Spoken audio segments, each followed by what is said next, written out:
চেষ্টা করেন মাঝখান থেকে ডালগুলো প্যাকেট করে সরানো, মাঝের থেকে ডালগুলো প্যাকেট করার জন্য।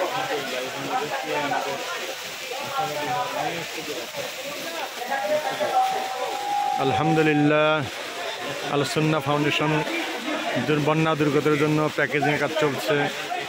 কত মানুষ এখানে কাজ করতেছে এখানে, আর অনুদান তো মানুষ দিচ্ছে এখানে, ডাল চাল ভলেন্টিয়ার সবাই এখানে কাজ করতেছে।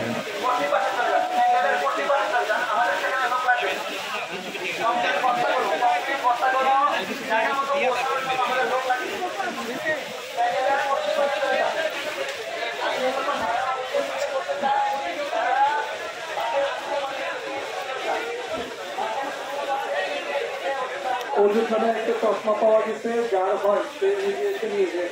অজুখানে একটা চশমা পাওয়া গেছে, মাইকে এখানে যোগাযোগ করে নিজের চশমাটা রাখা আছে।